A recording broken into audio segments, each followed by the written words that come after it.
event, and I'm happy to see that. There's so much talent in the South American region, and every single time we come into the quals, we're like, well, it's probably going to be heroic versus like one of 7 other teams that are all equally skilled. It's like, it's kind of wild. Yeah, who makes it to the final fight versus Heroic is the mix-up.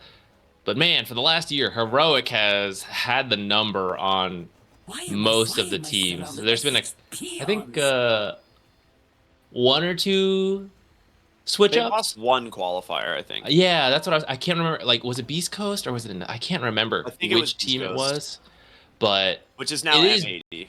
Yeah, it is doable. It has been done, but it's been rare to do so.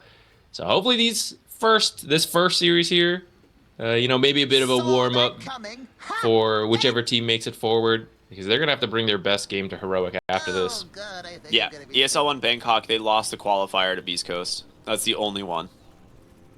And a lot of the Beast Coast team is here, right? I think they've made like a slight change, but like it's K1 here now instead of Pike. yeah. So Yeah, slightly different, but they had Illich at one point too. And then it was Vitali, and now it's back to Illich, I think, is what happened. Or maybe I'm wrong.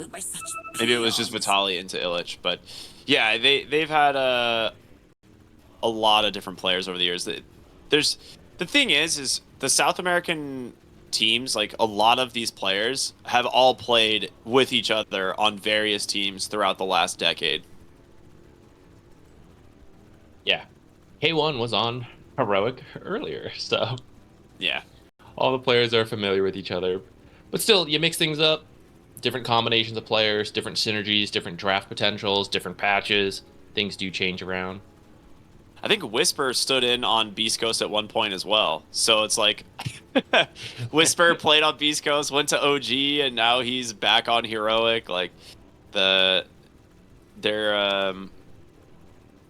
always experimenting and trying new things, trying to find a formula that's gonna work. I think Heroic, it's not just the players on Heroic as well, though. I think that's one of the things that gives this team such an advantage is they have such an incredible support structure in terms of their coach and their manager. They're just very well-rounded, and part of it comes to the org, allowing them to have that, and then also just that group of people sticking together from previously EG, right? When EG was like kind of the top dogs in South America before the entire org imploded due to poor management. That whole group of management staff and players and everyone went and basically, got picked up by Heroic, and it's cool when you see stuff like that happen in the scene. They're like, all right, we know we have what we're doing is right. We just need the support structure, and Heroic gave it to them. So, shout out to them. Mismanagement part, though. Yeah, exactly. Like they just got a better org. Like that's what makes it even cooler. Is like this already really stacked group of people just ends up getting a better organization, and you see it immediately in the results, right? Yeah, I think they found a good balance of the high-paced fighting yet high farm South American style, but they've balanced it a little bit with more international ideas, and I think that's given them an edge because Western Europe has been the strongest region for the last couple of years. For whatever reason, not fully the point, but they've had the best ideas on Dota, and I think it is important to try to let that influence you a little, right? Start with copying the best players and then kind of adapting it from there. I feel like Heroic's done a pretty good job of that. It really At is the same ever since time, the end of the DPC. Like that really yeah. was like the moment when three of the world's regions basically imploded and became non-factors, and everything just power funneled into Western and Eastern Europe, but mostly Western Europe. Going. All right, we are unpaused, ready for game number 1 of the day. We're in for a 98-minute barn burner here. Got to break the previous record from yesterday. Now M80 versus Perro Negro. Two very strong teams. Two very fun drafts. We're going to see the Wits once again on his Phantom Assassin. If you guys have not seen him play PA yet, this is who you need to study if you like playing this hero. No one does it like he does. I don't quite get it, but it is absolutely cracked. Be cool like Wits. Pick your carry in the first phase. Don't whine for last pick. Demand everyone else. Lose 20 gold. Like, I need it. Nah, be like Wits. Just pick it early because you're good. Be awesome. That's a mentality that I've embraced for a long time, actually. Like, unironically, I will just first pick my heroes in most games. Like, I just don't care. Because I just want to play the hero I want to play. And I'm like, oh, if I get counterpicked, I get counterpicked. But whatever, you know. I'll rely on my team to pick smart heroes. And then I get to have the last pick. And then you get to go jungle Veno, and we finally my time. Smoke up from M80, a deep wrap around here into the triangle. They're gonna be pinging this out. Now they could isolate them here. Dark Mago gonna walk in here on the Shaker. Nice spear over from the dead shot, but the cogs actually off the mark. They will be able to walk back in to their high ground. They're gonna be okay at night. He's going for a D ward here for sure, right? Do it. He's not doing it. He's saving it for the lane. Oh, this ward from El Misho. Okay, this is... We're gonna have an entirely different fight in the jungle here. Yeah, Moose has got to save him with the cogs, but I don't think it's gonna happen. El Misho so low. He actually just barely lives with a stick. And now Dawnbreaker's missing a good chunk of mana. Muerta has to go all the way to base, though, or die. So, like, there's no jungle creep. She has to go base. Yeah, this is a really good series of events for M80's safe lane. The off lane... Well, like, he's doing okay so far. He's not really getting the last hits, but he's not taking any damage, and he's getting the XP. He's hiding in the trees. Yeah. Never find me. Moose has burned 100% of Dawnbreaker's mana now.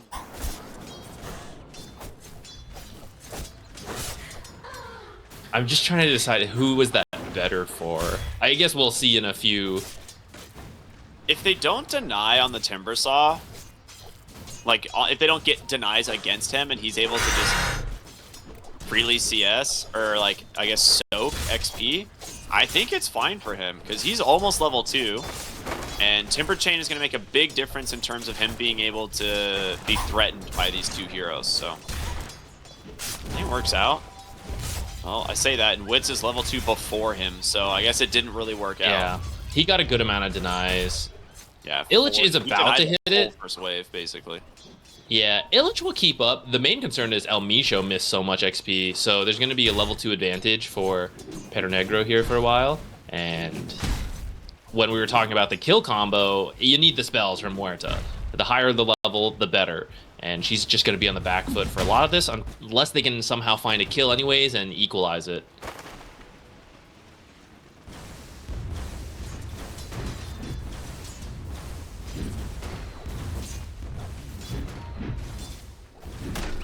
Top lane, they managed to get the creep wave to, like, crash into the tower, and he pulls one melee creep to hold equilibrium back on his side. So a really good move there from Hector. He's CSing perfectly fine, and honestly, I kind of expected this. I didn't really... I don't entirely understand the Dawnbreaker pick into this hero, because... it was Dawnbreaker last pick, right? It was 24. Yeah. Yeah, so that's where I'm a little bit confused, because I don't feel like it threatens the gyro, but it does give them a little bit more teamfight presence. She has been a solid hero in general. Gyro, some of the value of that pick is the fact that, like, what is the hard counter in lane? Not really. That's why he's been a first pick carry in a lot of cases. Ooh, bottom lane, they're jumping on El Misho. Well, top lane, we're actually going to see Knight being chased down here from the Clockwork as well, but Wits in trouble. Who's going to die first? Down first. Very close. They still managed to finish off El Misho, but first blood goes to the Clockwork. Living just long enough on that Muerta. But it does mean, so we're just reinforcing it further, right? Both safe lanes are having a better and better time. And maybe it'll come down to these mid rotations, which Slatum should be able to move around first. He is being denied a bit more by Earthshaker. Actually, I just realized it's kind of... It's more than it should be, I think. Dark Go having a good game. Dude, how... What? Oh, did he get him with a blood grenade? I didn't see that. All right, that's really nice. And Moose trying to chase down the Dawnbreaker, but well played by Knight. Salvaging that off lane a little bit. Yeah. Gonna be sending out some salves, I'm assuming, here fairly soon. Just because, like, Dawnbreaker is this hero that spends everything to get kills, and you either send out a salve or then you can't lane. But they got the kill onto the gyrocopter. I thought it was going to be very close, but does manage to get it, so that's nice. Mid lane, like you said, the CS is getting a little bit out of control. I did think it was going to be a little bit more even. I still expect the Shaker to like win this CS game, but this is way more than I thought. Yeah, I don't think this was affected that much by the like little weird first level skirmish we saw. Like, he took a little damage, but it shouldn't have mattered that much. So I think Dark Mago just kind of outplaying him a bit here. Maybe just the boots, like early, is the big difference here for the Shaker. I don't know if we really see Shakers go boots as like his first item on the bottle, right? But it seems to allow him to position a little bit better here against this Earth Spirit. And Earth Spirit is going to be very close to dying. His second Echo is up. Earth Spirit cannot be in this lane.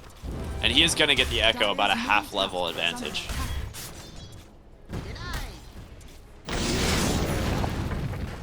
Nice cogs there from Moose, but...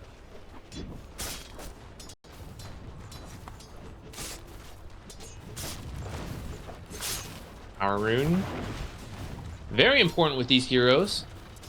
Echo is hard to land without the blink, but if you get a haste or invis, it's kind of a free kill. Oh, it was a haste, but it goes over to Slatums, who misses the roll on El Misho. Dark Mago dancing on his totem. Yeah, it is. The Slatum's like, nope, not even gonna mess with you. I'm out. Gets his level 6, trying to clear this mid wave out from his tower. And now with Magnetize up, you have some options. You can gank a side lane, which that's exactly what he's gonna do. He's coming top right away with his haster, and he's gonna get that Magnetize out. He wanted to get to the gyro, but a great block here from the Clockwork. Blood Grenade is out, and they will not allow the Magnetize to split.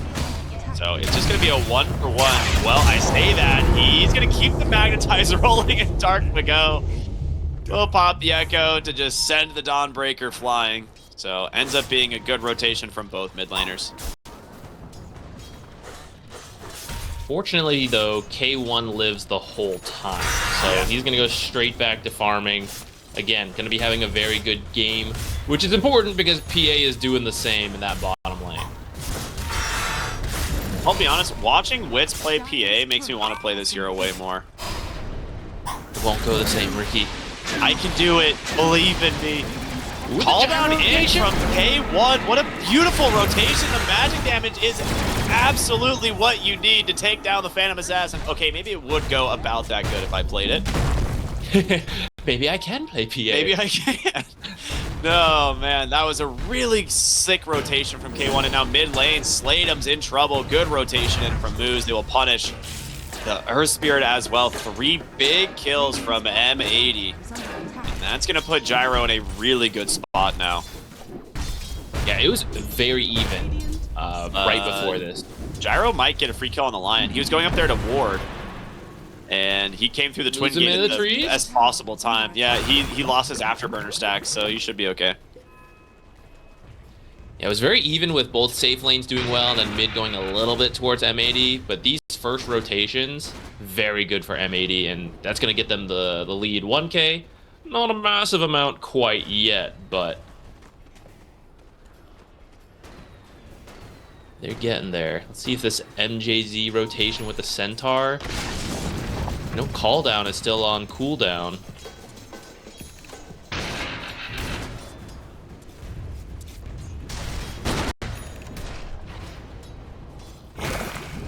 Well, Hex is out. They've got a lot of damage here with the Dawnbreaker, and they even bring in the Phantom Assassin. That's going to be a quick 2 kills. A little bit of a revenge play here from the safe lane of Perro Negro, and mid lane Dark Mago once again getting a kill onto this Earth Spirit. Didn't even commit the Echo. That was just the assist from the Muerta, which we know is a very good counter to that Earth Spirit, thanks to the calling. Dude, that double kill. Look at Witz's gold all of a sudden. He just skyrocketed. How much did he get for this? Killing the gyro was a lot. Actually, not as much as I would think. But about 600 and then whatever assists. Yeah. That's not bad. Echo slams. Dude, I don't know. It's comical. Slugger is just the funniest facet in the game right now. I love the speed at which they go to. Yeah. Though maybe it would be even funnier if they went slowly, actually.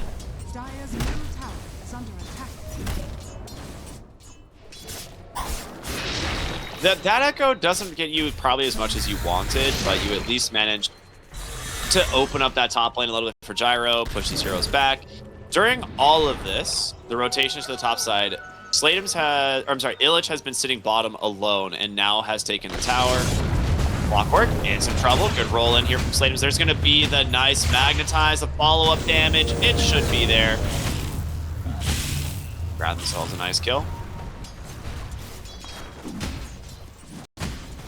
He's got his blink on the Earthshaker now, though. No Echo because he used it earlier. Ooh, they missed the mark there.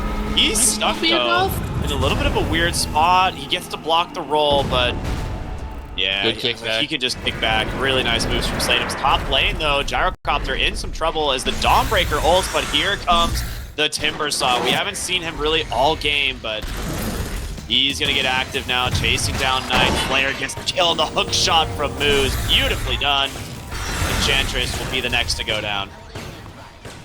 Good movement. Illich, he's going to cut the Dawnbreaker off. He knows. He has to TP. Okay. Good stuff.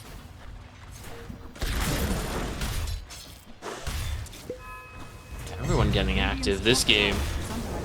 Look at the non-stop action. It's which we favoring M80, though. Yeah, usually it's a little like slower farm for K1, but he's been getting around the map as well. Oh, Dark Mago, where do you go? I don't think he's going anywhere.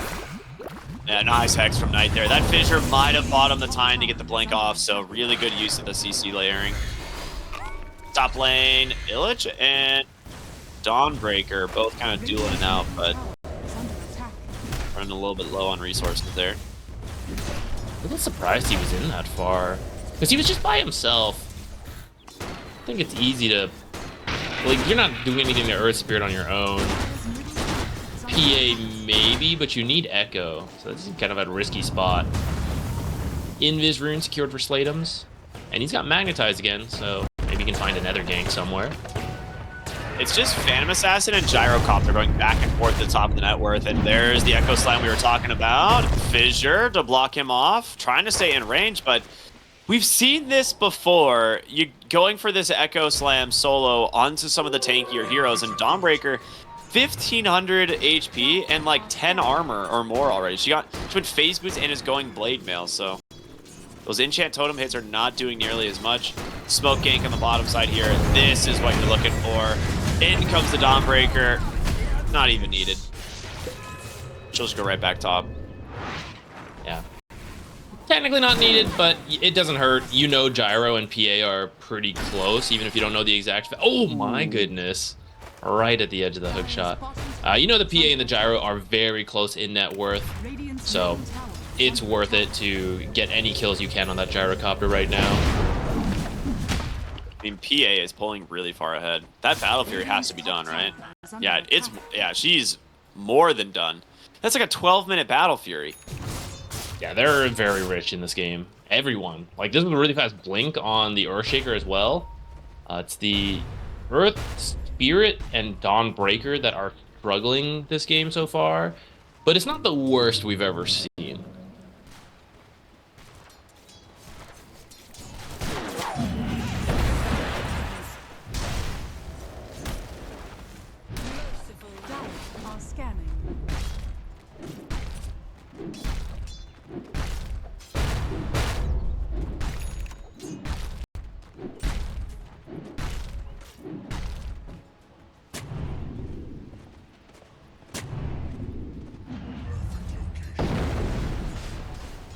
We'll enter a slight farming period here. I feel like a couple big items are approaching in the next minute. Like the Lion Blink is getting close.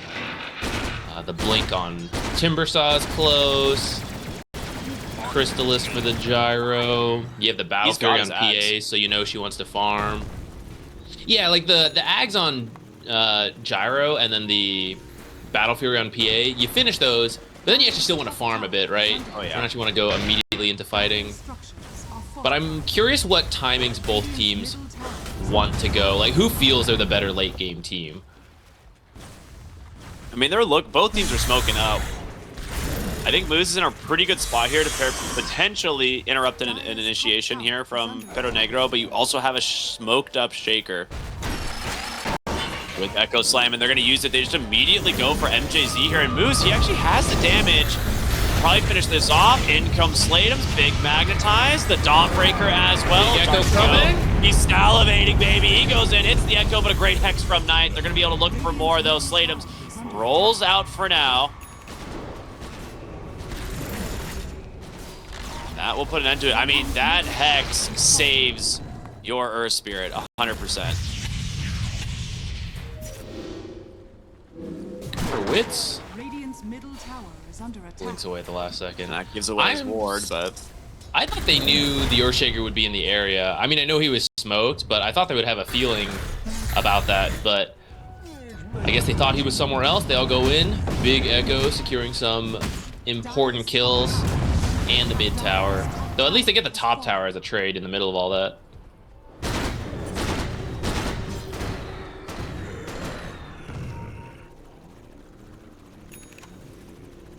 I still think it ends up being a pretty good win for M80. Like, even though he doesn't get the follow-up stun there to kill the Earth Spirit, he still gets a really valuable Echo. They get mid tower. Actually, was the mid tower already dead? No, they got it.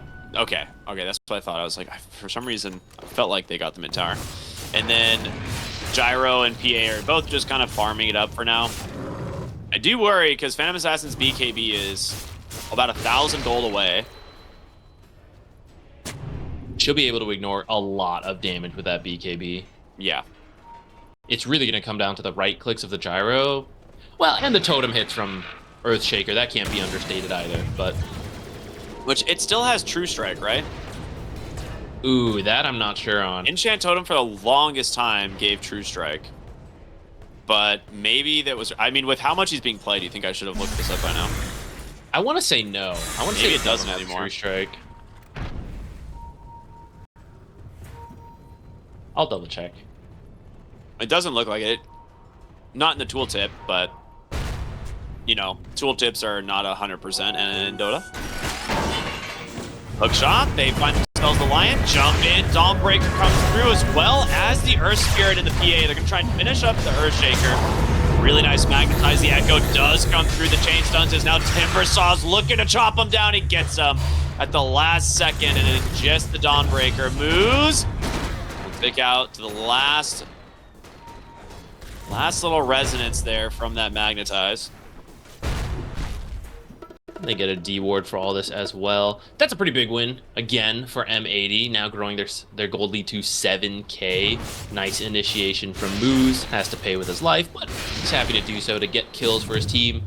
And this is where we see the Timbersaw, why it was a good pick. It took a little while to come online because of how that weird level 1 worked out.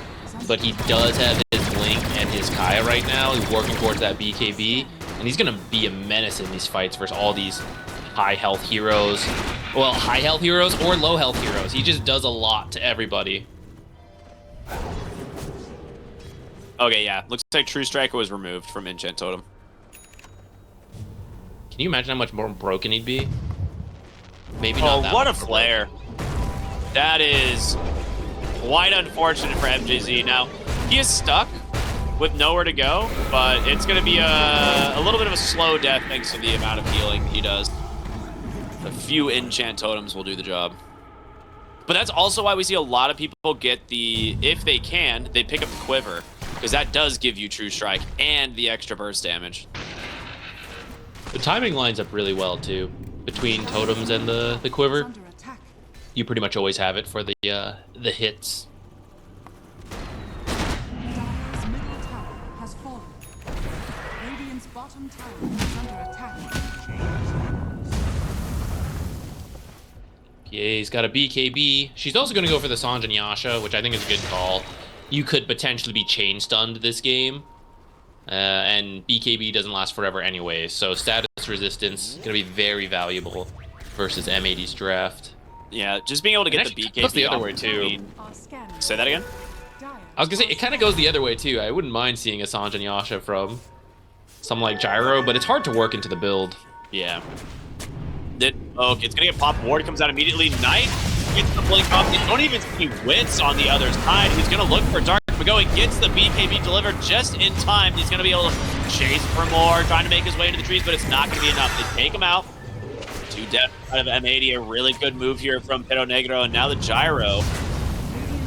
Thinking about helping out his team, but with the Dawnbreaker revealing the whole map, there is nowhere to go. Earthshaker is a pretty tanky hero usually, but not a lot of armor. Only at 7 armor right now, and between a Blightstone and an Orb of Destruction, goes down to 2 armor. That PA pretty much soloed him. I really didn't think. Good on Wit. Plays a lot of PA. He knows who he can kill and not, because he just jumped straight at the Earthshaker there with the BKB.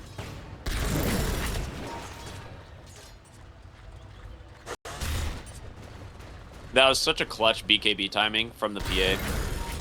Because that was an amplified damage on the Shaker as well. If he actually found his opening, he probably just kills 2 heroes. That's true. The ward just barely missed it. Around the tree line, did not catch the PA hiding behind the tree. Despite losing that fight, they are getting the Roche. I guess without the BKB, PA is not interested at all in joining any of this. Because he died so early, he still have echoed, actually. Yeah, right.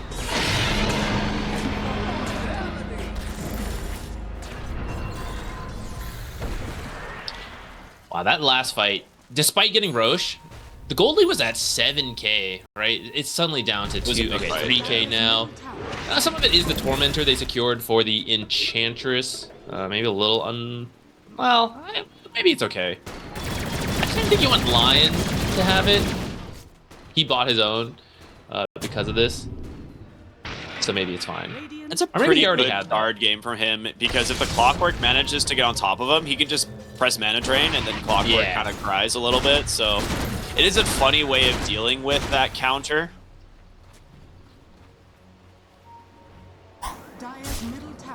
Expecting M80 to go for their Tormentor here at some point, but they actually went top, so it's going to be a little while before we see the free shard come out for them. Muerta is actually having an amazing game. I just looked at her net worth. She is very farmed. Participant in many of these kills going on. 3, 2, and 5. I wonder how many of those are Pierce the Veil kills. Dawnbreaker is just going to go the Blade Mail into BKB. Blade Mail, BKB on Earth Spirit. So they are just going to be trying to absorb as much damage as they can. Because there's a lot of uncontrollable damage coming out from M80, I suppose. But, ooh. Goodbye Clockwork. Walks up right into a ward. If they can find another, Knight has Fist of Death. Punch him. Punch him, Knight. No, you guys are doing it too fast. It just gets too much damage. Why? He'll know about the ward, but really good movements there from Perro Negro. Again, 2 more kills. It's only supports, but opens up the map even more, and this Roche Aegis is not getting a lot of value right now. Yeah, even support kills are very valuable. I mean, that's true throughout the game, but when they have Roche on, you want to push as a team. So even if you lose, say, the position 5, lowest net worth, well, do you still want to go 4v5? Probably not. So even when you get the supports, you're still wasting this Roche on time. Radiant's bottom tower is under attack. Dire are scanning. Knight is going to do a lot this game, I feel. He's already at 4 stacks, 23 minutes in. Yeah, that's nuts, actually. Just go core. Turn your brown boots into power treads. He used to go Kaya Yasha, Moonshard. Hector just got cliffed. That is kinda sick, Slatums. He has no TP. He legitimately does not have a TP. The only thing you can do is if you can maybe fissure block him off with the Shaker. That is their only play, or pull him down with the Cogs. We'll send him a TP now. Come on, you gotta get him off without expending a TP. They're scared that it's being watched. Okay, they're gonna immediately go for it, but because of this, the TP, it means you don't have your gyro for the fight. You're gonna lose the clockwork right away. Flip shot almost bails him out, but not quite. But K1's back, looking for an opening to get the silence for the moment here onto the Dawnbreaker. The missile's gonna connect onto the backside, but in comes Wit. Echo Slam at the last second, but he's protected. He's gotta get away though. That BKB's expiring, and MJZ in some trouble. The gyro zooming, man. The afterburner. He's hasted. Can you get the TP out? Unbelievable. He does. He just TPs out through it all. Wit has Earthshaker's number. He just keeps jumping him in the fights, knowing with BKB there's not much anyone can do to him. Earthshaker got a little unlucky with the neutral. I guess doesn't have an armor option because he's still just the 9 armor hero getting shredded by the PA. He wants to go for the Ags, which I totally understand, but that just means the armor issue is going to continue. PA is going to be able to keep solo killing him. Yeah, his tier 3 is going to be a big item in terms of his neutral item. Like, that will help immensely. But she has Orb of Corrosion, which that little bit of armor reduction is all you really need.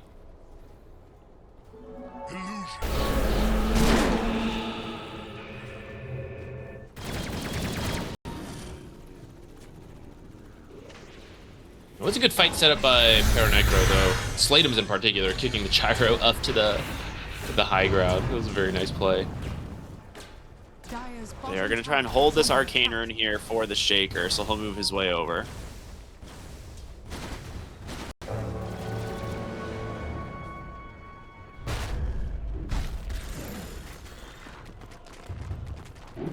It's the first Aegis. And really, it didn't get that much. In fact, I feel like they lost more fights than they won with that Aegis. Though I think they got that bottom tier 2 at least with it.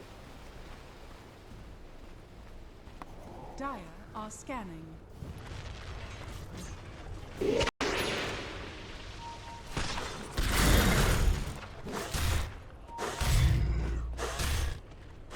Radiant are Like the scanning. Shivas here on Timbersaw, because like you said, they do need a way of dealing with the armor. And that will get him through quite a bit. He's pretty difficult to kill now. The BKB Shivas, Casual Kaya, now going for the Blink Dagger. You are going to have a Timbersaw problem here fairly soon. And we can already see the difference in like the cores from M80 to Perro Negro, whereas like the Gyro and PA are always going to be very farmed, but the next 2 cores are M80, and I feel like they're going to keep pulling away.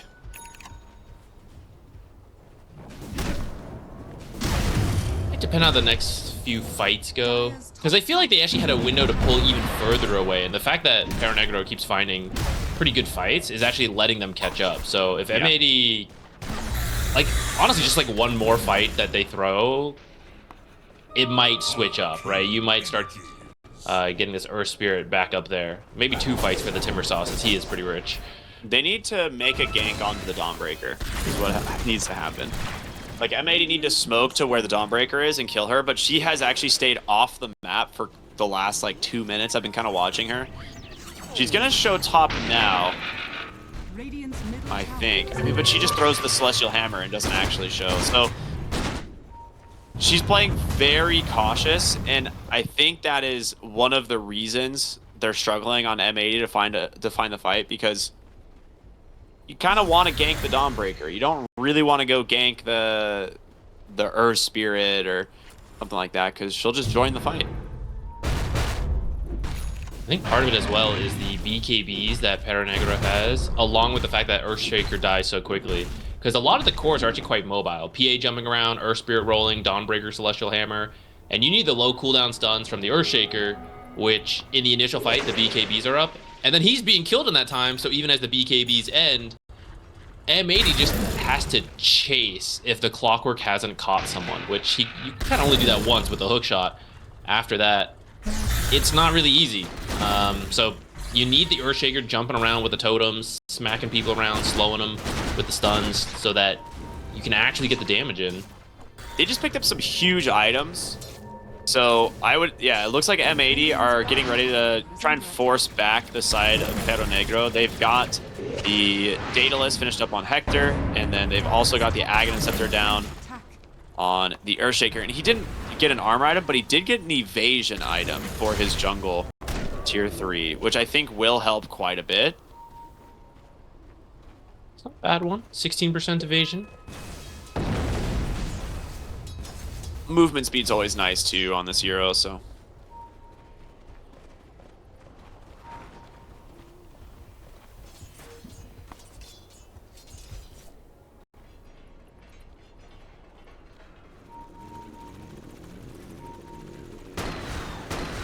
Maybe looking around bottom, waiting for this Roshan to potentially move down here, but it is not up yet. It will spawn down here now, though, so I imagine they'll just hold this bottom half of the map till it's up. They're looking. Smoke coming in. This, if Gyro walks into vision, this would be the absolute best target to initiate on, but Moose is also in a pretty good spot here to try and break this. Yeah, Rocket Player revealing a little bit.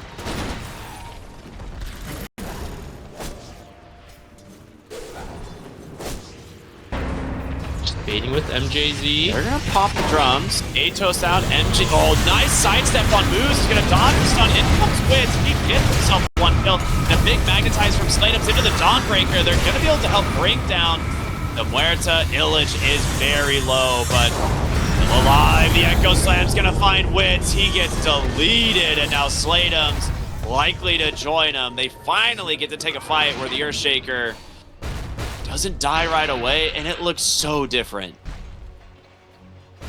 In a way, I thought going on MJZ was a little bit of a bait, but it kind of worked around where Moose jumps, the Enchantress sidesteps the stun, but baits the PA in, and now Clockwork's being the bait, and that means Earthshaker finally gets to do what Earthshaker needs to do because he sees the information, he's not being jumped immediately, and that should secure the Roshan for M80.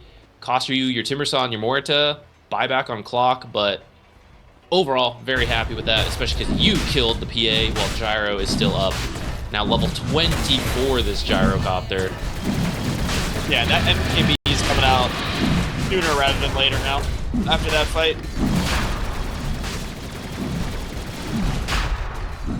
We're also getting on the low cooldowns of the BKB now. I think it's minimum duration for everybody at this point. 7 seconds still on the Earth Spirit, but it is not.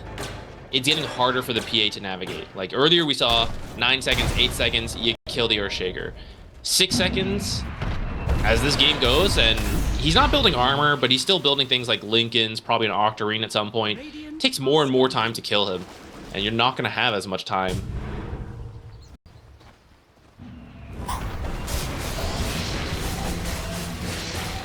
Tormentor picked up here for Perro Negro goes to the Dawnbreaker. So actually a pretty nice shard.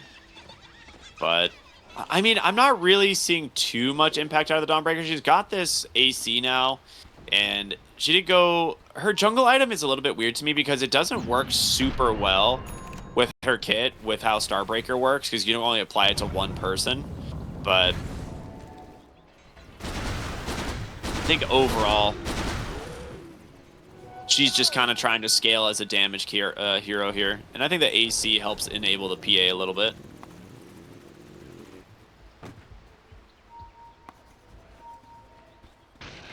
How to interpret these lines? He drew a line down every lane.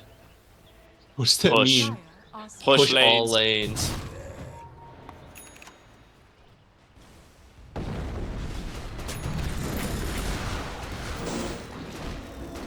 I mean, Hector's 25 is pretty good. He has a couple options. I don't think anyone has taken global call down in quite some time, but you know, you don't have that anymore. It's the 30-second cooldown.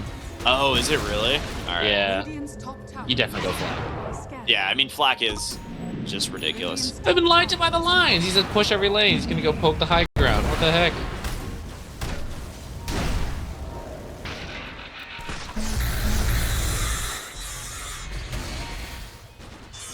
Invis rune bottom. They're smoked around to try and cut them off here. Shaker's kind Glimmer of far. capes are out. Dude, they just have no vision on that side of the map. It is so scary. Radiant's Scan connects though, so they know they're there for sure. Yeah. Which I mean, you kind of did anyways, but Radiant's middle tower has fallen. Getting the supports wouldn't be bad, but again, if you BKB to kill the support, it does not feel good. or Shaker just Roll goes in, bottom. nice done here. It only catches one. The Dawnbreaker's gonna follow it up. And K1, he's able to just walk out of this. Blade mails are out. A lot of reflected damage. He basically just dies. Gonna have a second life stun perfectly timed from the Lion. K1's trying to survive with Satanic, but Witz has his number. Village on the run now with this Timbersaw. Dark Mago here on this Earthshaker, trying to bail him out, but a beautiful blink up from Knight. They get 3 kills. What a call. Dude, that's the Blade Mails playing a massive, paying off massive here for these two heroes. I was really surprised that M80 was playing so aggressive while Earthshaker was in their own jungle. But then Earthshaker TP's bottom to deal with the creep wave, and they're still up there in the enemy triangle. I feel like this is what gets M80 in several of the games. Someone is not with the team in some of these key moments, and they're not playing safe enough when it happens. Like, if you want to map efficiency, you can't also be right in front of the enemy base when both teams are posturing for a fight. And that's going to cost them a lot, losing that many heroes when they had the Aegis for, I think they still had like 3 minutes on the Aegis timer. So they could have done a lot more with it.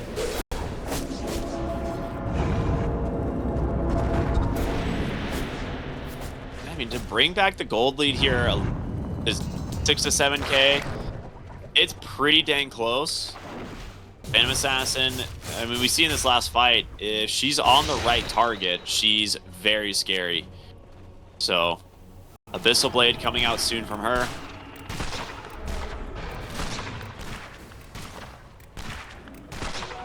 Finger stacks this night out now. 6, let's go!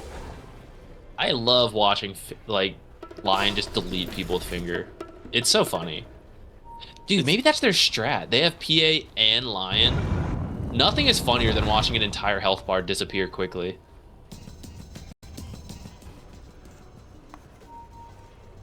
It is like a Dota, that's like definitely a Dota exclusive, you know? Oh yeah, you're not allowed to do more than 10% health damage in another game out there.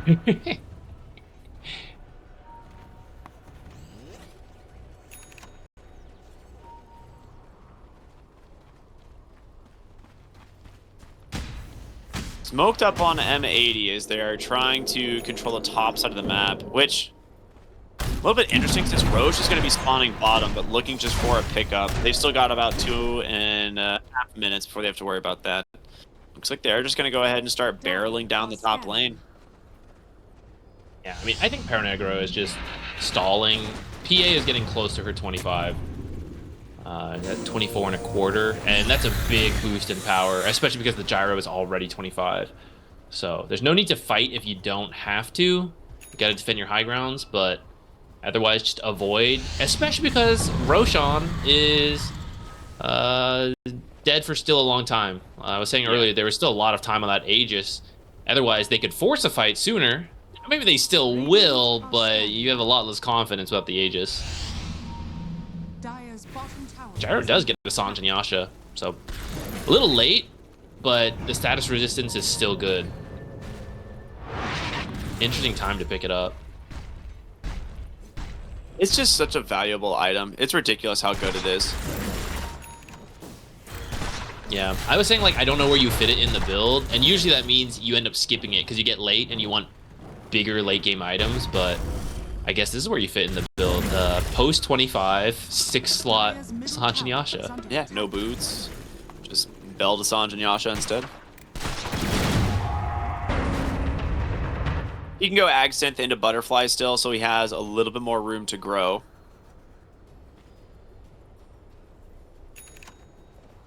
Whereas, is that Dawnbreaker also going Sanj and Yasha? I think so, right? That's honestly not that Sanj uncommon. and Yasha gaming. Yeah. Its status resistance is one of those things that I am surprised still exists in Dota, because it is so strong conceptually, and when it was on multiple items, like metas were completely defined by those items. And now we're in a situation where it exists on one item exclusively, and kind of hard to skip, really. It's like the carry version of Neon Disc. That's true, but I think some of it is also, like, I don't mind having it on one item. I think things just align where it's in a good spot, but a lot of the popular heroes also have a lot of chain stunning potential. Yeah. So you kind of need the status resistance to survive through it. But, for example, you switch to an aura meta, and then they don't care. You know, it's like, oh, feel free to ignore my stuns. I'm just going to take your tower now. Yeah. You shift up the item importance again. This is way more, like I said, it's way more fun to watch than it was in the previous patches of, like I said, just auras and teams barreling down lanes at 20 minutes, just waiting for the other team to be forced to respond, and then they can't because they don't have as many auras.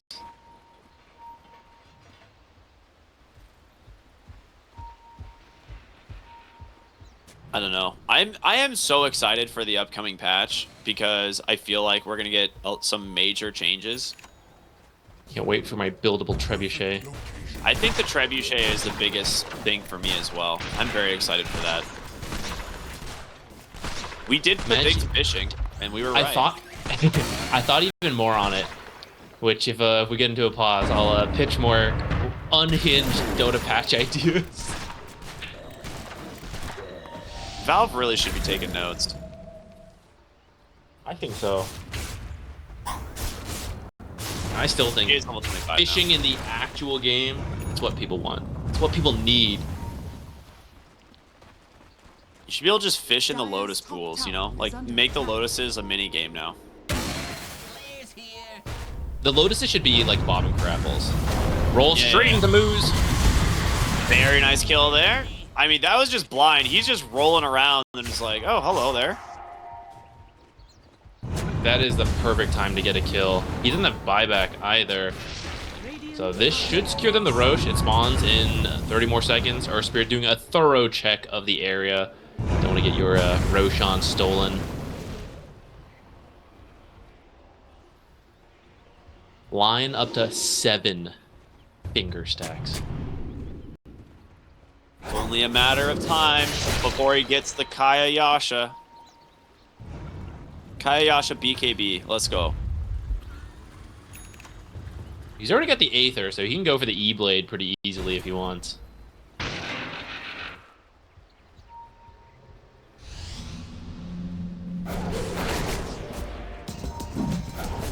Our Spirit's in a pretty good spot right here to block smoke, and it is going to pop outside. Incoming.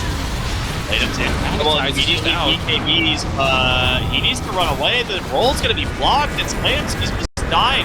Magnetize doesn't even go off, and Dawnbreaker getting baited in maybe a little bit too far, trying to finish on Melmisha, but there's Wits. They get the Gyrocopter. He's running back on just 0 HP. Can he survive? No. Beautifully done so far from Perro Negro, but here come the buybacks, and now Dawnbreaker not going to make it too much further as Dark Mago deletes her from the game. That's unfortunate. So Earth Spirit was in a great spot. Pops the Magnetize. If it hits everyone, fantastic, because you'll cancel Blink.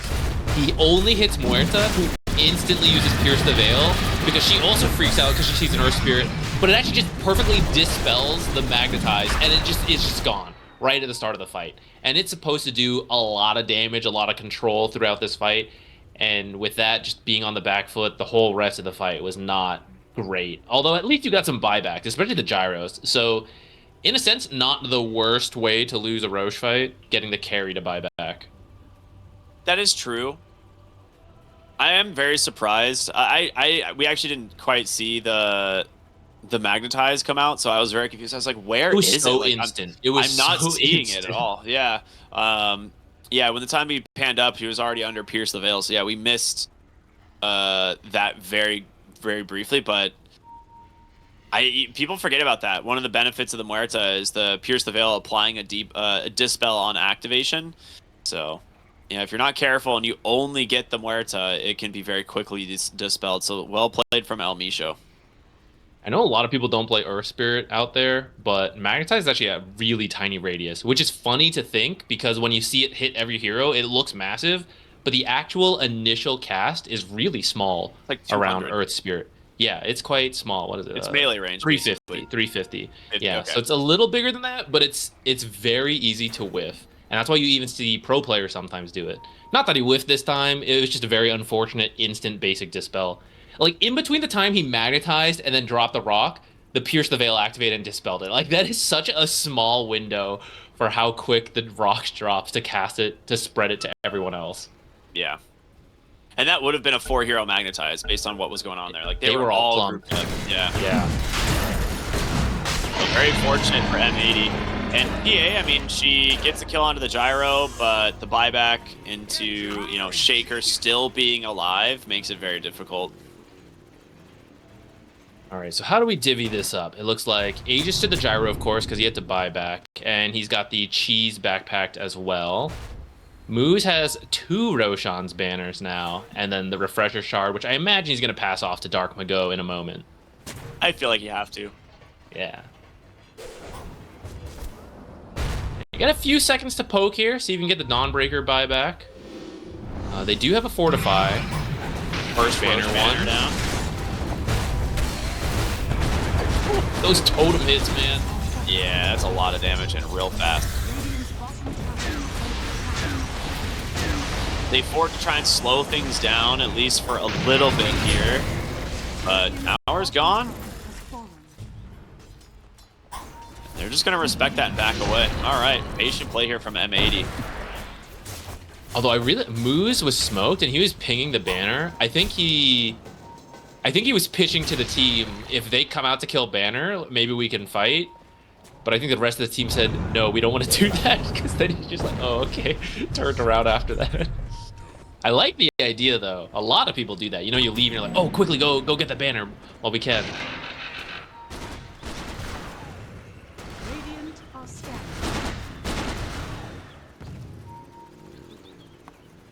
They move out of there. I can say I hope they clear the lanes. That seems to be why they backed off. I don't love when a team clears a tier 3, you don't get the barracks, and then you end up positioning and sieging another tier 3. I feel like you're just asking for a harder fight again. I hope they do make their way back bottom, but they've warded this triangle. I think it's just to cut waves until the lanes come back. Yeah. I hope that's the case. I hope they go back bottom.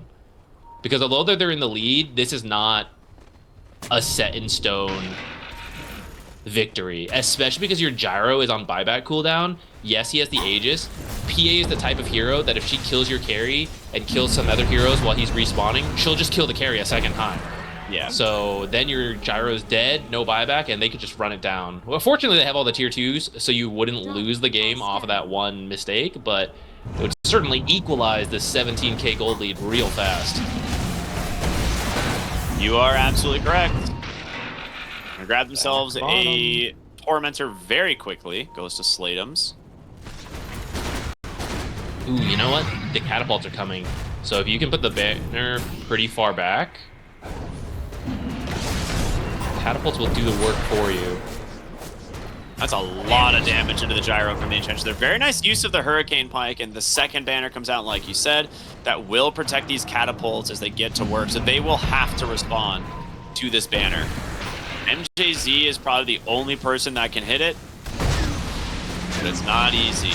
All down. Azure rolling on the backside. Slaves gets on top of 2. In comes the Dawnbreaker. We'll be able to chain them up, but you've lost the Lion on the front side. Slaves keeps that Magnetize rolling. And K1, he's already BKB'd. They are in full retreat here on the side of M80. Ooh. They don't want to chase. They do manage to clean up the banner, but the catapult still ticking away here. K1, he missed. The evasion from Trickster Cloak might have just kept him alive. Well, he has the Aegis, so he wouldn't have died, but it'd be great to get the Aegis like that. Or that was a good magnetize. They aren't able to really get a bunch of kills, but it does force them back. They clear out the banner. These barracks are still low, though, so it looks like M80 really wanted just to finish this up. They got 2 BKBs to process. The Blade Mail returning so much damage to K1 again. Now, Dawnbreaker surviving just barely up into the trees. They get on top of the Earth Spirit. The Echo, the Calling, locks him down. He's going to buy back. Witch goes in, tries to get on top of K1, but he responds to his own BKB with his own Satanic, and now you have to back away on this Venom Assassin. They're just going from hero to hero now on the side of M80, but your numbers, your backline, it's crumbling. This Magnetize is doing work. They get the stun onto the gyro. He's all alone. Killing spree for Wits as now Dark Mago tries to hobble away and will be able to do so. Great chain stuns from him. But that is a dieback on your gyro for 2 minutes. You get the lane of barracks, but is it worth it? I don't know. It depends how much you can get out of this on Perro Negro. So, fortunately, no lanes. Yeah, all the lanes are pushed in, so you really are only likely to get the tier 2 and maybe the tier 3, especially if you see this amplified damage. Wait, this might change the map. Well, they're gonna get themselves a Dawnbreaker, or not Dawnbreaker, a Timbersaw with the Dawnbreaker joining in. So now you can definitely get more. Dark Mago is looking mid lane, but will decide not to go for it, and I don't really blame him. This is not a time where you can afford to die. Dark Mago might snipe this double damage. They just saw it. How do they let it go? They want PA to get it. Yeah, but they knew the Shaker was there. Oh my goodness. Just grab it. That's unfortunate. They do get the tier 2. A second fortification is going to be available now as they go for the high ground.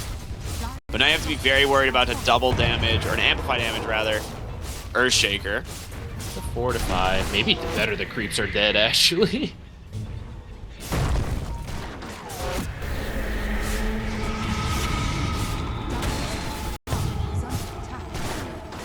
This push is so slow. The amount of stuns and dead shots and... There we go. Oh, Gyro's up at 20. And with the Timbersaw being dead, to be fair, if Timbersaw was alive, this probably does not happen. Great initiation here from the Lion. The finger death damage is still way too much. They've got the clockwork now as well.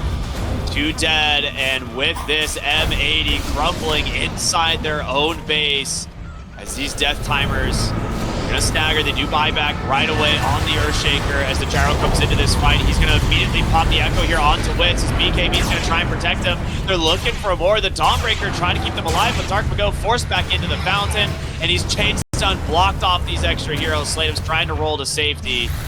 He might make it out. The question is, will Wits on this Phantom Assassin? He needs to make it out, but he will not.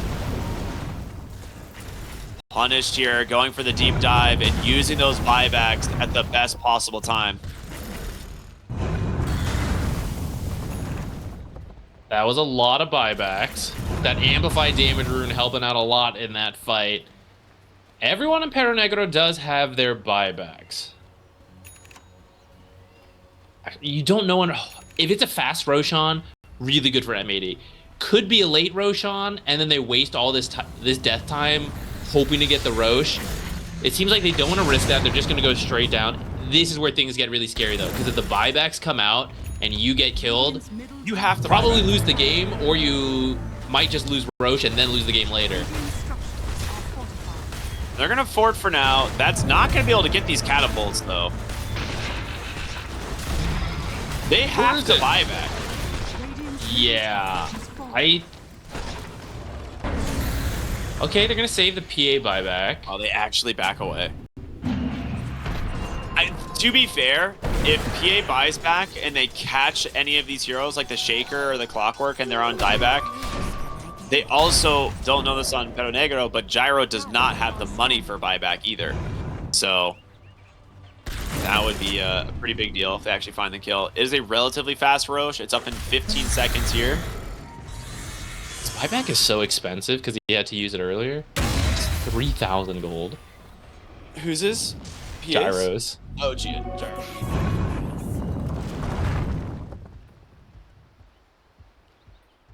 Fast Roche with the refresher.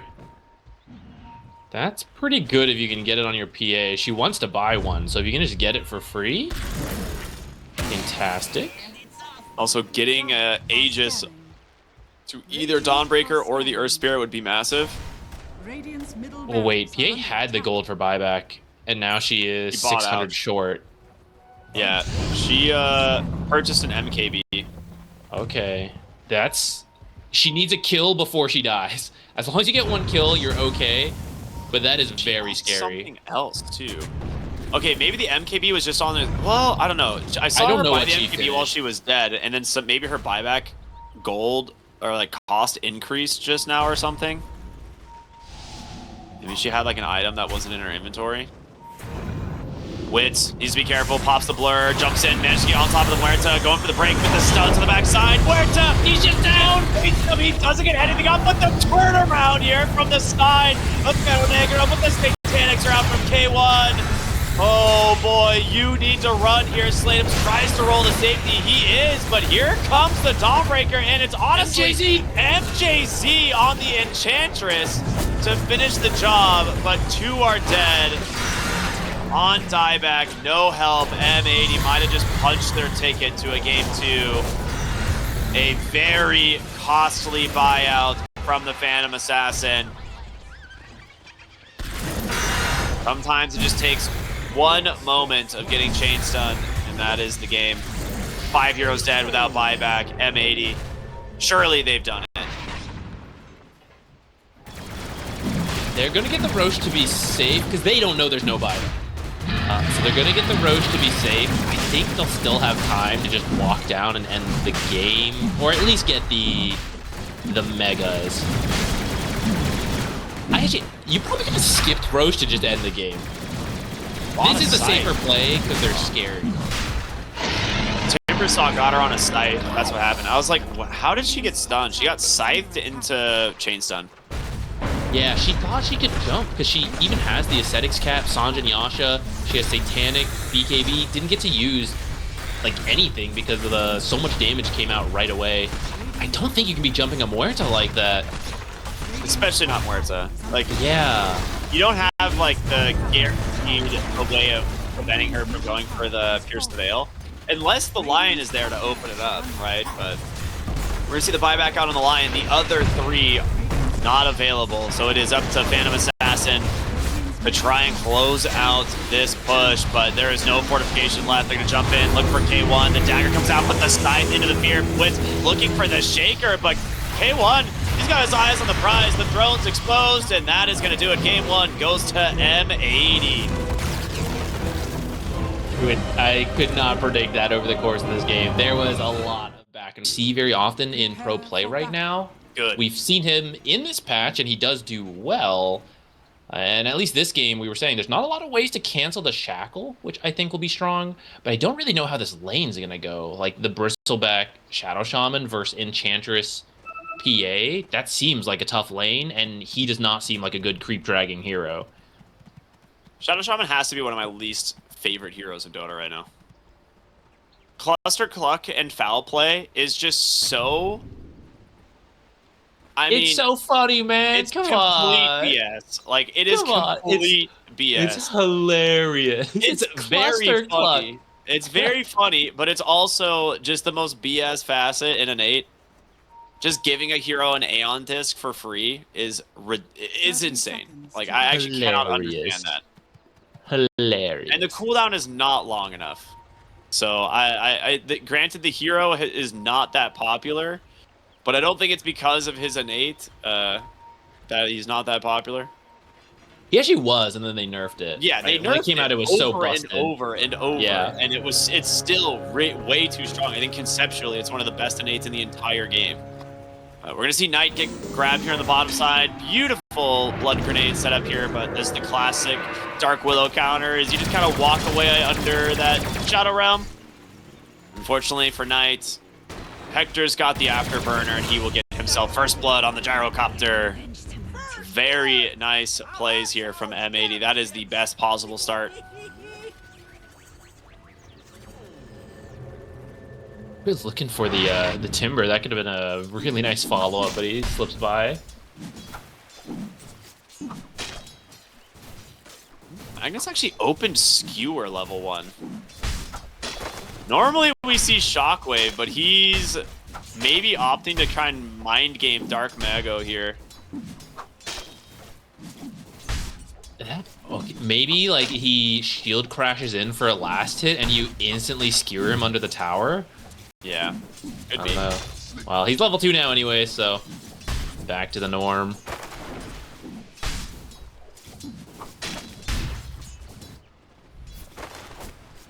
How's this Magnus top did lane farm that going? pretty well.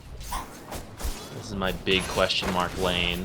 Yeah, I am curious to see how the Shadow Shaman's gonna go against the Enchantress. This dude is like basically ranged Treant Protector for no reason. I actually have no idea why this hero has so much damage. I didn't know you were such a hater, dude. Dude, what's this positive hero about is Shadow Shaman? ridiculous. I don't know. This hero is.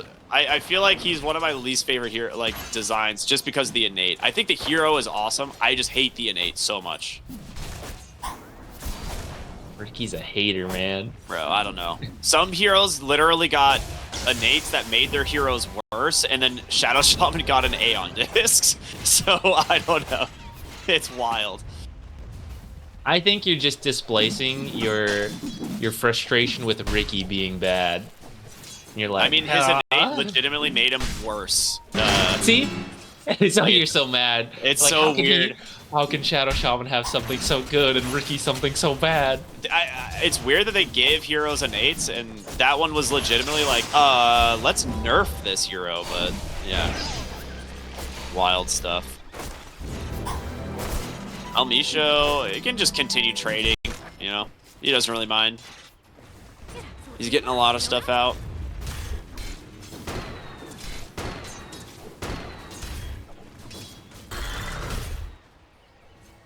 Overall, lane's pretty stable. Like, we're not really going to see too much aggression quite yet. I feel like M80's top lane could be volatile. Like, Shadow Shaman could very easily die if he's out of position. But the problem is anytime they commit, he should be able to get a full duration shackle off, and that health trade is actually really good.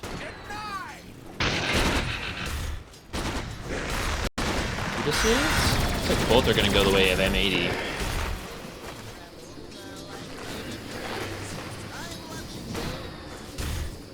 That's a pretty big advantage, because I feel like any fight that happens early is going to be very close with these heroes. So getting a burst heal could tip that your way.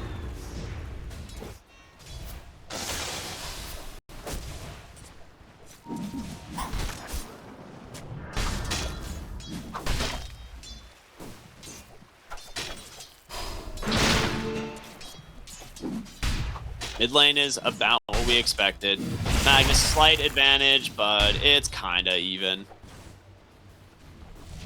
I am mostly just curious to see when this Magnus is going to start putting levels in the Empower, because you definitely max Shockwave on this hero nowadays. You go for an early Shard, you play for the Blink Daggers. You know, like that's kind of what this hero is. It's not like the old days of Double Bracer, Treads, Max Empower. Like, that was a time when this hero was certifiably broken. I think he is broken in a different way now, but this is a more fun version to watch, in my opinion.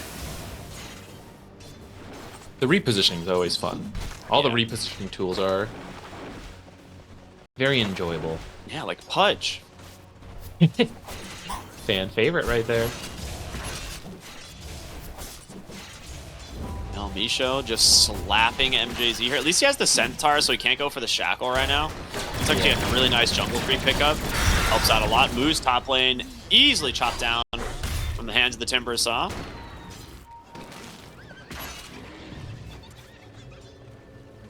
Going for a play here, but PA manages to jump away. Oh, Dark Mago actually rotated up here. Yeah, I was gonna say your Pango just TP'd in. Did they see There's him? a ward here scouting this too. Oh, they definitely see him. That's awkward. I don't know. Maybe they're not looking. Oh, you're not gonna get much out of that. He's maybe hoping she was sticking around to, I don't know, buy a cornucopia early or something, but... She got another Centaur in this lane.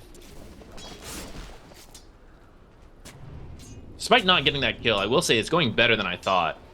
Shadow Shaman being a fairly sturdy hero, maybe being able to stand a little bit toe-to-toe with the Enchantress and the Pango, or PA. So Knight's down here.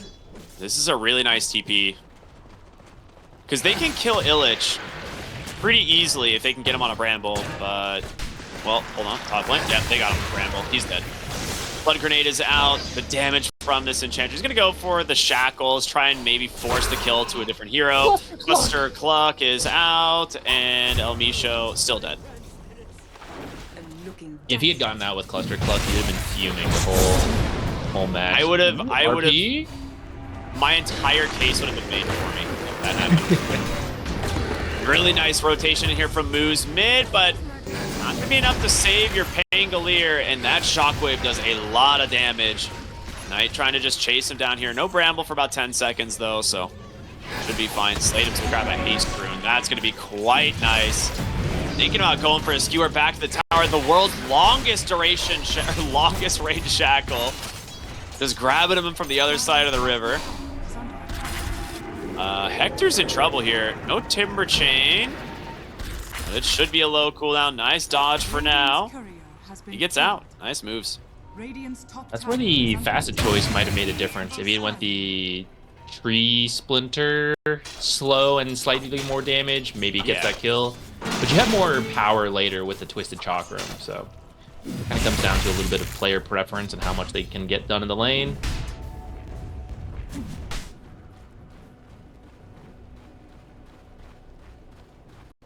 Dire are scanning.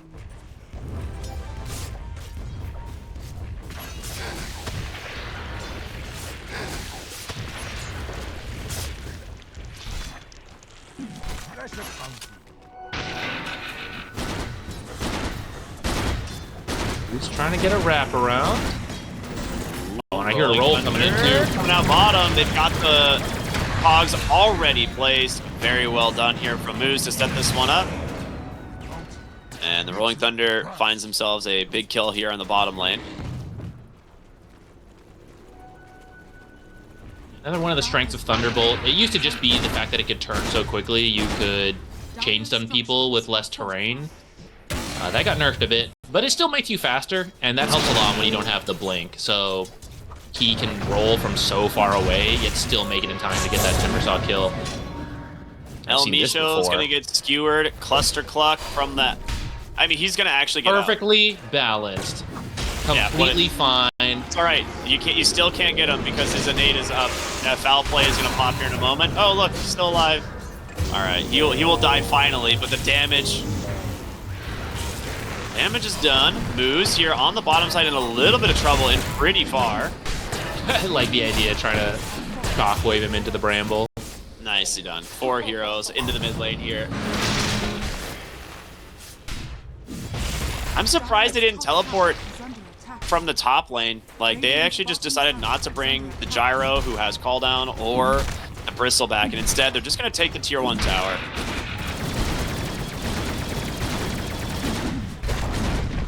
Not a bad trade. You lose heroes, but you gain map control. It's just 2 supports, right? Yeah. I do want to point out for Wits, right, this how can you pick PA so early? He plays her in a more active way than I think we usually see from PAs, right? He it's true. Rotates through the Twin Gates, he just TP'd to this mid fight. It's more movement than... A lot of people just sit in the lane and jungle until they get Battle Fury. Oh, that is so awkward. This is what we were talking about. The Dark Willow counter to the Clockwork. He finds her. She should definitely be dead. Almost any other support would be dead. The Shadow Realm TPs can't actually stop her.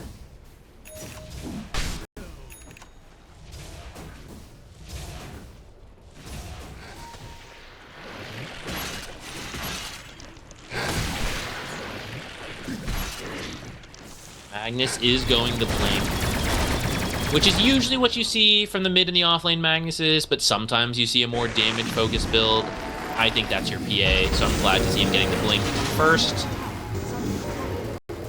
Again, range for the RP. Let's turn for the guaranteed clockwork kill. Yeah. This, again, another scenario of that Dark Willow causing a lot of problems for this clockwork. Witz here pretending he's an illusion. Classic stuff. RP in the mid lane finds the Shadow Shaman, though. And, yeah, he will end up going down. Not sure you really needed the RP there. I mean, if you don't, dude, he's cluster clucking his way out of there. Wouldn't you RP after the cluster cluck? Maybe. Anyways, I guess it's fine. I mean, you take what you can get. The only reason I'm nitpicking here is because he's actually close to his blink, and it would be great to have the blink RP. Yeah. But that is the nice thing about Magnus, is that blink, shockwave, skewer is often enough in the early game when there are no BKBs anyways. So he should still be able to get a lot done with that blink reveal. Especially with the supports that he has, right? He's got this Dark Willow who's almost level 6, and just a blink RP skewer to... Does she? Okay, yeah. So, Blink RP Skewer into Dark Willow will kill any hero. Typically, like, she just needs a moment, like, just a tiny bit of CC to kill somebody, and Skewer through Bramble is more than enough.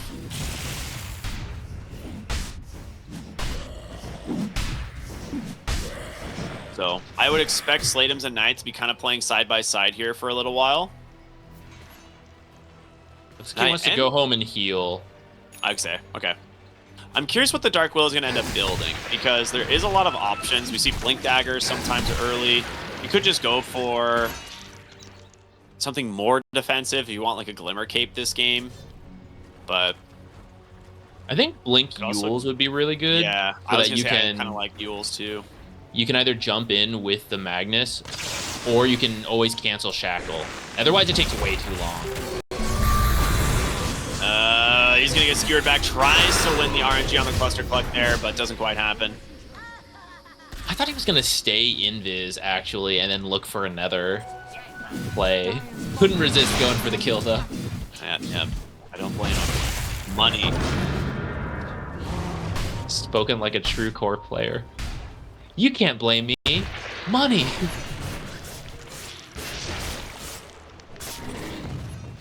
A little bit slower Battle Fury this game from Witz, but we'll get an Empower there from the Magnus, so that will help him out. Bottom lane, Hookshot in here from the Clockwork. Plenty of magic damage here to finish off that Timber Saws. Now Dark Lago is going to chase. Try and find Knight here behind the tower. A couple bonks from the Rolling Thunder. I don't think he... Does he have the damage? So yes, Shadow Realm. Should be able to survive. But they get the tower. Would have finished it. Mid lane, all down, Rocket Barrage, MJZ's gotta be careful. There's the Swash. They should get him. Slowly, but they will get him. Don't worry, Cluster Cluck will get him out, I'm sure.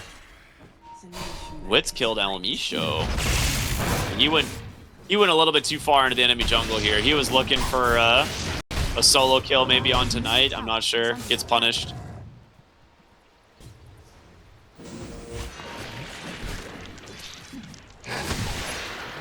Battle Fury online plus Empower. They clear the Ancient stack together, so she already has another chunk of gold. And it looks like we're going into another game where Gyro and PA neck and neck going to be trading the top net worth spots as they clear out the various stacks their team has made for them. Yeah, Empower Battle Fury is nuts.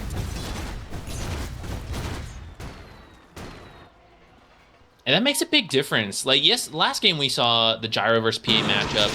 Once they're all farmed and you got the MKB, it's pretty close, and it sort of depends on how the teammates help out. But this time, with just Empower, that's a huge boost to Phantom Assassin's damage. And I think he now needs a lot of help on the Gyro. He either needs to be really ahead, or you need some good lockdown to, give yourself like an extra second over PA's damage, which that could be the Shaman Shackle. You can also very easily sell Battle Fury late game now. It's completely justifiable. Hookshot over towards the Gyrocopter is going to keep Moose alive for now. The question is, will they Place a ward? No, they managed to get the courier though. Are fortified. They're not done chasing though. That's the Magnus trying to find Hector. The RP's somehow off the mark. It looks so close. And now Slatum's gonna get ran down here from the Rolling Thunder. The Chainstones from Dark Lagoon is gonna hold the Timber Saw in place as well. One more stun might be all they need, plus the Mana Burn and the Swashbuckle. Beautifully done from M80. Bit of a whiff. Sometimes the ups and downs, like that was in the little hot tub area where there's the stairs. Sometimes that throws off your perception. Dota's kind of weird like that with some of these skill shots or radiuses that you're used to on flat ground, but oh, he was like on the low ground, I'm on high ground. It throws you off. That's really unfortunate. They probably at least get the gyro kill there. That was a fast rotation, so it might still cost them their lives, but killing the gyro while your PA's farming is good anyways. It definitely looked like it was inside of the radius, just on the animation as well, but you're right. The Z-axis, not accounting for the ramp, makes a big difference, and that could be literally... ducked his head under the RP. Yeah, right, yeah, just barely dodges it. Like, it's super annoying, but also just really well done there from K1, playing right on the edge.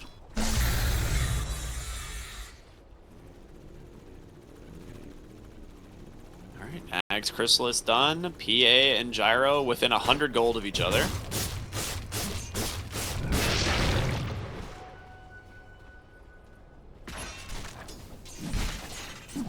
Illich should be fine here. He's got an axe, but... okay, yeah.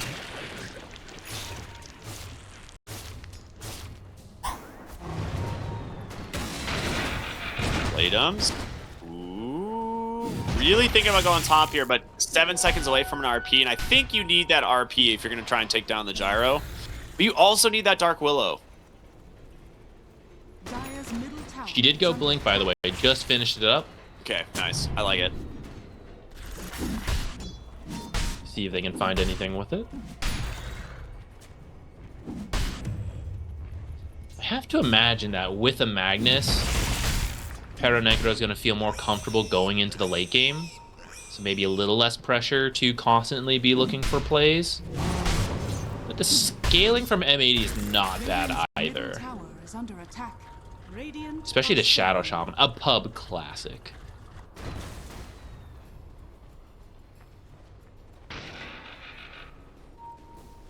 Shadow Shaman is so terrifying in the late game, dude. Like, you can just build, like, Aether Lens BKB, and there's other supports where you just, like, can't get away from doing... you can't get away with doing this, but Shadow Shaman absolutely can. You just, like, BKB, 7-second shackle a hero, and, like, what do you do about it?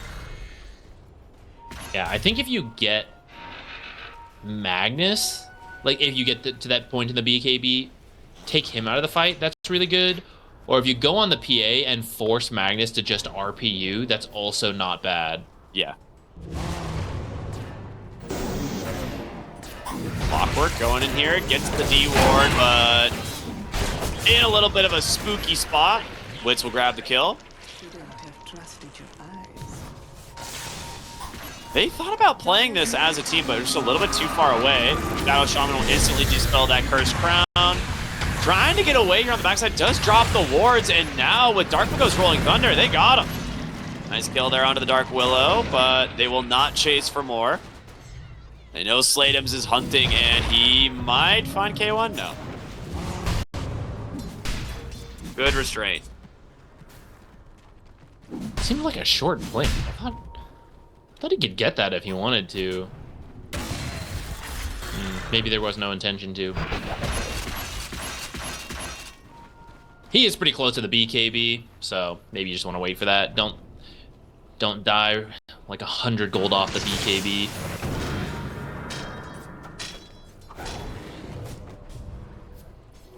Amazing what you'll find. Very close game, once again, between these two teams, and could kind of swing either way off of one good fight.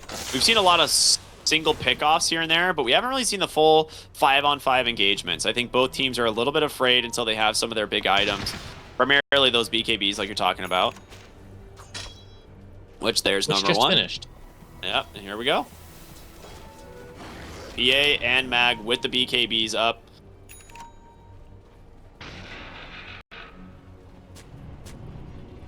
They get the ward place, they'll see moves. There's gonna be your bowling skewer back. Again, like you said, don't even have to commit the RP. It's just so good.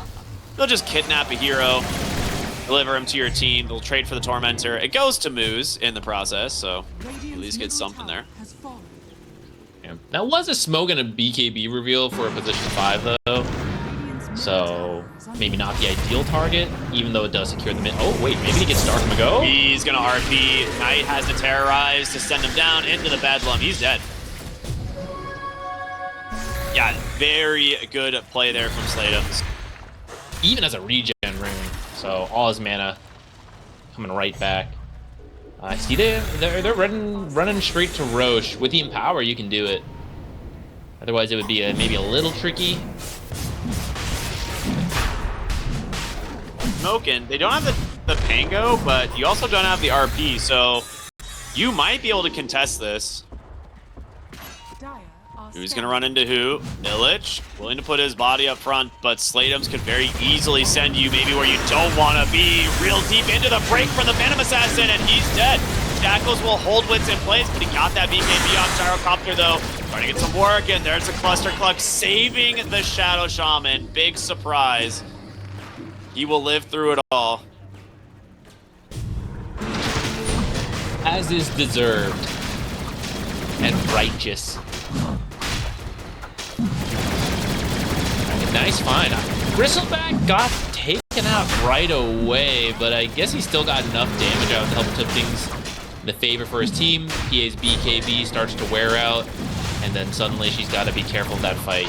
As you pointed out, the Cluster Cluck keeping him alive. If she stays around, she might get shackled forever and die. It's similar to what we saw last game, whereas the Gyrocopter is able to kind of just enter the fight second, and when that happens, we see such a difference, right? Phantom Assassin has to commit the BKB early. Gyro doesn't even have a BKB, but he gets a lot of damage out just from the flak. He has that Chrysalis, the Satanic. And as soon as that BKB is over from the PA, like you said, if she doesn't leave, she dies. So, very difficult. They're looking to maybe grab Illich here.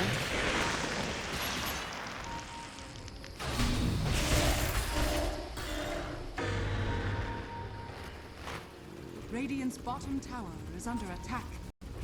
Dire's top tower is under attack. Dire's structures are fortified. PA is about to finish Assange and Yasha, so maybe next time she can hold the BKB a little longer, having the confidence of the status resistance.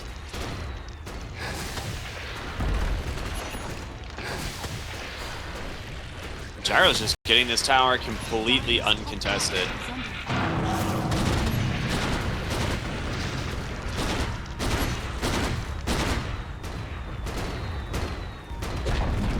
Kind of split push. Avoid this while they have the Aegis. This is very similar to last game, I gotta say. M80 starting off with the lead, but not such a huge lead that they can do whatever they want. The Gyro is very strong, though. It is not going to be easy to kill him with the Satanic.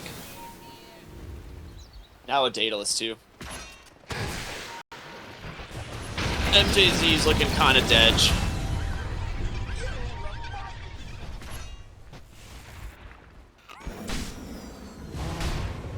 Moves with the jetpack. Maybe looking for a wraparound here into a hook shot. He's going to go for it. Grabs the Magnus for now. You have the BKBs, the Rolling Thunder is out. You're gonna need a little bit of time here. PA, gonna get a great RP though. Wits to work to lead both of the supports. K1 will have the Satanic. He's gonna stand his ground, but the surrounding two cores should be able to be the victors here, and that will be the Aegis. K1, still very scary on the Gyrocopter, and they do not want to commit further, but a big win here for Perro Negro. They get pretty much everything they needed there. Middle tower is under attack. Great RP to turn that fight around. But we do see, despite that, it was still really hard to kill the Gyro. It pops the Satanic, heals all the way up. I think some of the only reason they got that is because the Serpent Wards were there, and fortunately Flak does not target them. That would be such a hard counter, but they do contribute enough damage to help them get the first life. Dude, I'm having such flashbacks to last game, because that A just had 3 minutes on it or something. Yeah. So again, somehow Perro Negro finds a way to put us in this weird spot where now Roche is so far off, and both teams are maybe going to enter this farming period where they don't want to force any fights too soon. The RP with the cleave from PA is going to be very scary this game. If you can get multi-hero RPs, it's almost a guarantee that they're going to die. Whereas last game, one of the big differences was like if PA gets on a hero, maybe they die. But now she's not she has like the mag to try and like set up big plays. So we'll see what ends up happening here. She also went a more defensive build, like this Battle Fury BKB Sanjin Yasha, similar to last game. It means her damage is lower than, like, I expect the next item to be, oh, I say that, Q's up a Satanic. I guess depending on the Empower to be the damage boost, but I feel like she wants a proper damage item. I'm trying to think what it would even be. Like, Deso is just not that good.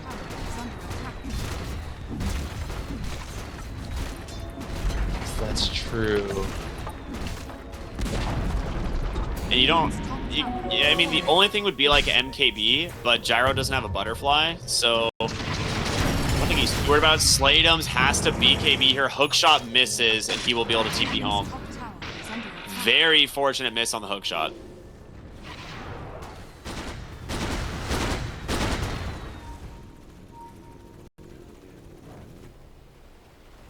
You could also go things like a Nullifier, but you already have a break to deal with some of these heroes, and Nullifier is not super necessary this game. So I'm okay. Oh, she's going back for the Basher. All right, there you go. A little bit more. Single target. Okay, I like that more than the Satanic. I just worry about being able to kill the Gyro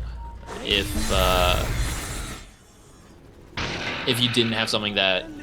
I mean, Bash is not the greatest damage item in the world, but it will bash, preventing Gyro from doing damage and healing during Satanic, which allows her to kill him better. So it still works for what I was hoping to see. You got a Vindicator's Axe, actually, on the Gyro, which is so good this game against Magnus, and now a Basher on the PA.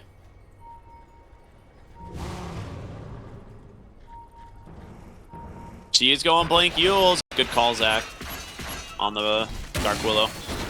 To be honest, there's not really it's pretty much the best Dark Willow build anyways. Yeah. You want to do this, and then if you're forced into other things, you can. Like, oh, I guess I'll have to get a Solar Crest. Shaman's wards are dropped here to start chipping away at the mid tower. Illich is going to try and maybe tank for a moment, but El Misho, he's got the Blink, he's got the Aether Lens, he's going for the Shard and the BKB. Pretty much what we'd expect from a Shadow Shaman at this point.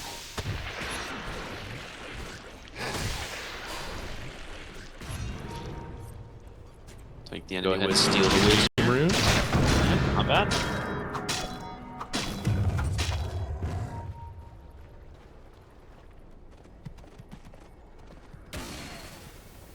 Dire are scanning. This is so similar to game one. Exactly like you said. Like, it really is. Like, the distribution and farm, the play style, like everything is almost like a run back of what we just witnessed, and M80 came out ahead here the last time, so we're gonna see what ends up happening. I feel like, again, they're in a really good spot. That being said, you never can count out a Magnus team, so... Never. It's the reason he's so highly prioritized in picks and bans right now. As soon as you think you've won against Magnus, that's when you throw. So you always have to stay humble. All the way till the throne falls. And he's about 1,000 gold off of an Ags. So we will have Horn Toss soon. After that, probably things like the Kaya Yasha, or could just go Refresher, honestly, if you wanted this game. Like, there's a lot of options.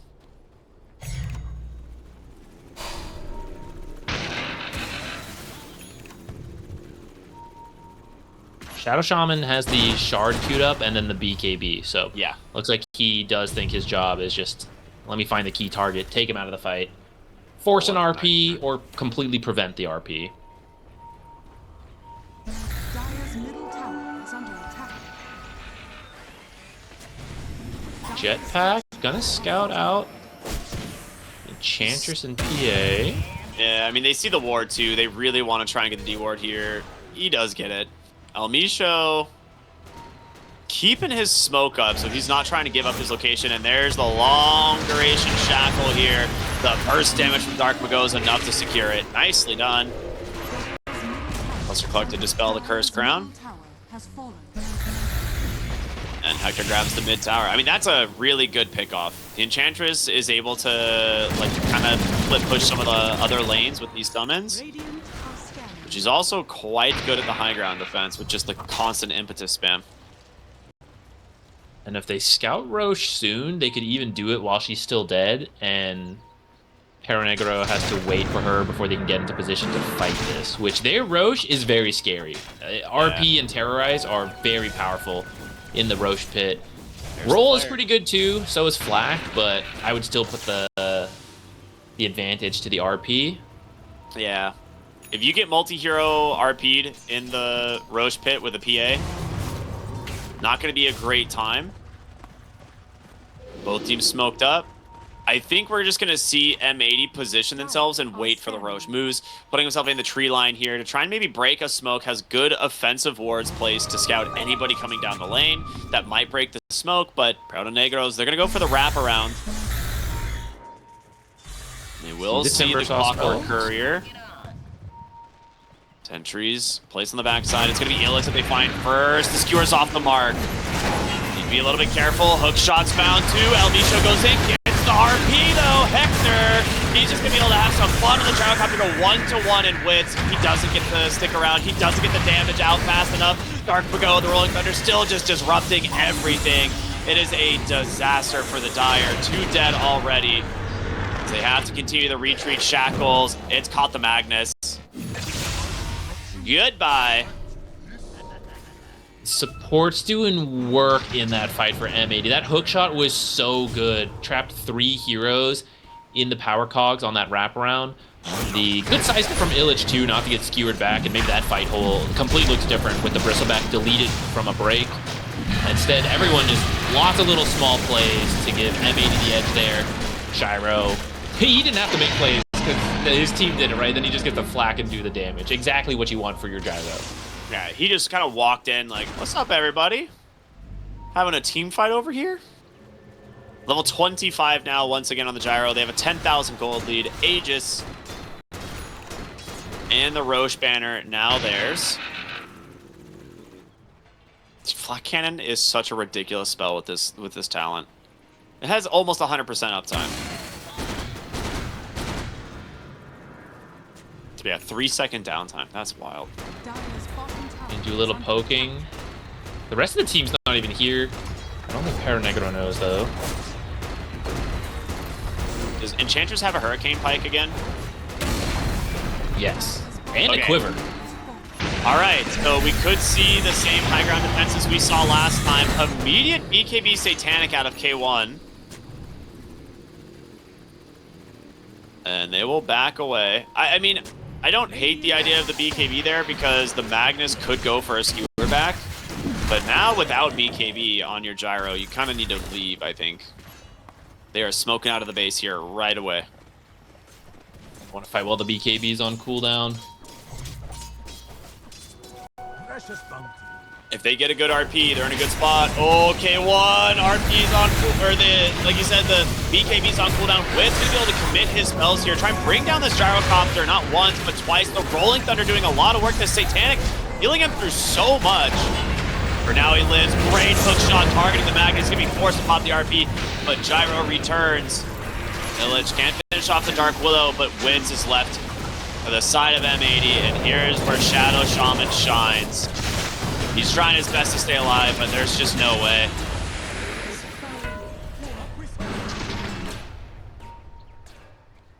That was a good skewer back, but it took a while to actually kill the gyrocopter. He got Satanic off. Yeah, and the Vindicator's axe doing some work there too when he does get stunned. Yeah, it's like 45 armor or something when he gets stunned. Is that how much? Hold on, let me see. Just about. Yeah, might be just a little bit too farm. He's got a 5,000 gold lead over the PA. And then it's the rest of his team too, right? The other cores are also struggling a little bit compared to the M80 counterparts.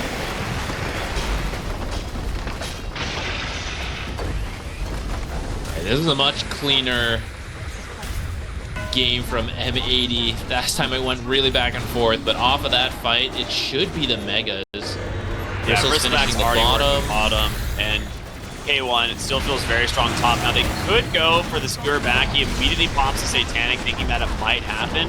Still has BKB, but without Phantom Assassin for 20 seconds, it's Side Gunner hitting during a disarm is nuts. They do manage to grab the clockwork. A nice fortification is going to give them a lot of flak damage here, but no one's dying. This Rolling Thunder is doing so much disruption from Dark Mago. And that's it. Mega creep secured for M80. They lose no heroes as the Magnus will go down.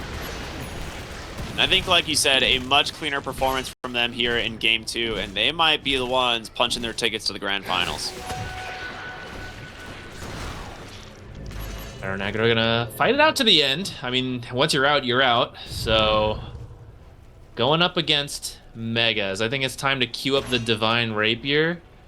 You got Magnus and Power, so you can at least deal with the Megas. This is where you just don't get skewered into Fountain. He's got the Aether Lens queued up, right? Like, I think that's the only chance.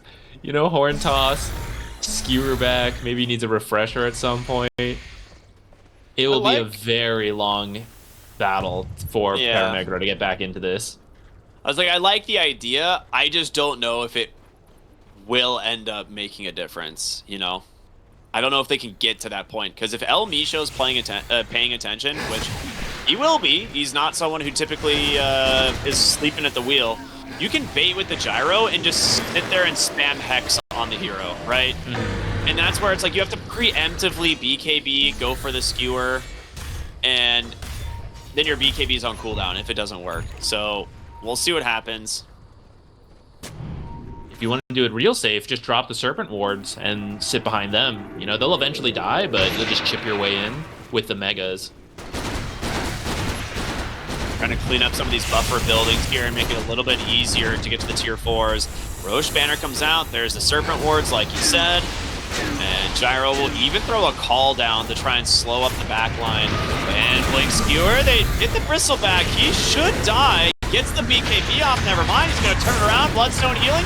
In comes the RP onto 2, but where is the damage? Witz doesn't have it. That's it. Throne's exposed, and K1 getting to work here. Going to be forced upon the BKB. There's the Satanic. Slatums tries to skewer away, but hook shots to seal the deal. That is it. GG out. Beautifully played from M80 in this game. They had a lot of good neutral items. Everyone has some kind of armor or evasion. Very nice for them